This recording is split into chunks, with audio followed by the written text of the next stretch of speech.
Well, hello everyone. Yet again, another crossover minute, some back-to-backs today. This is yet another one. I have been in touch with, whether it be family or friends or acquaintances or prayer requests, people over the past recent years, especially in the past year or two, that have been in very serious seasons and times of grieving particularly lost loved ones, people who have passed away. Some more expectedly than others, and depending on the situation, some very surprising and quick turnaround.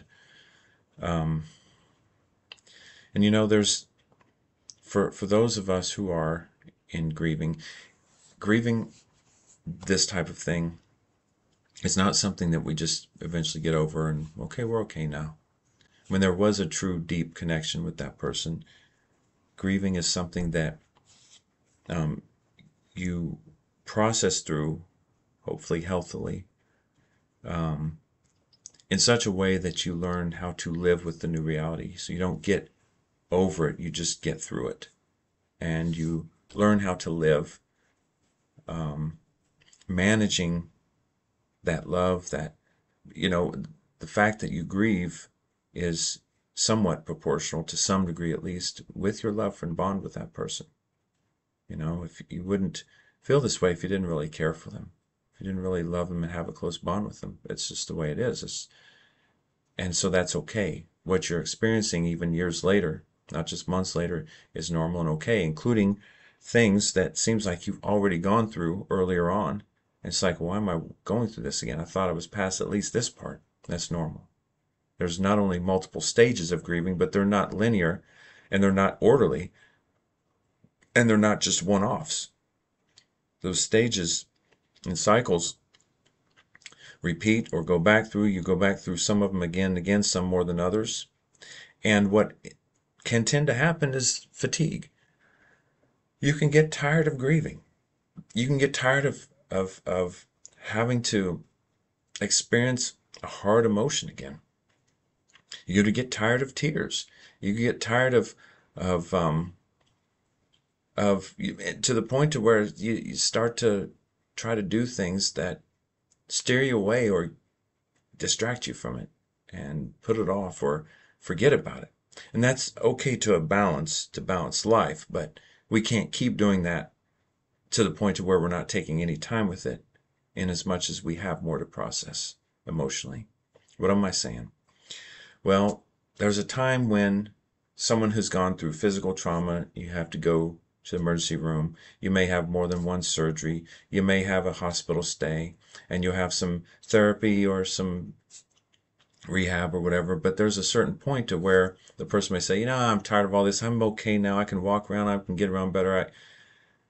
And there's times when you still have to make yourself go to that follow-up doctor visit, or that extra continued physical therapy that you feel like, well, you're strong enough, but you're not back to where you need to be or where you can be or where you should be.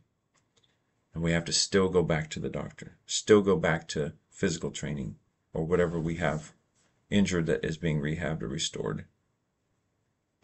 And that's the way it is with the heart and the soul. It's the same thing.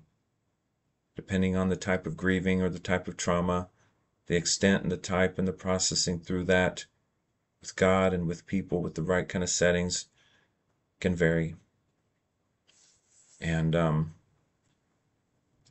we get to these points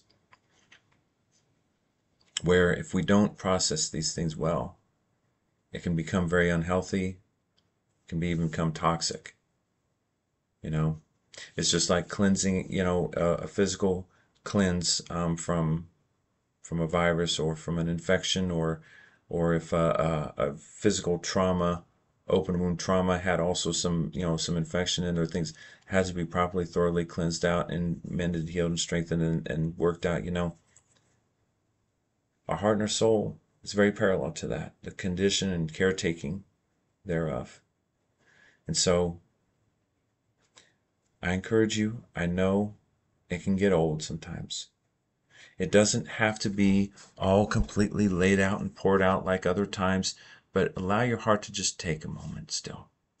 with your grieving, just periodically. Still, just be regular with it.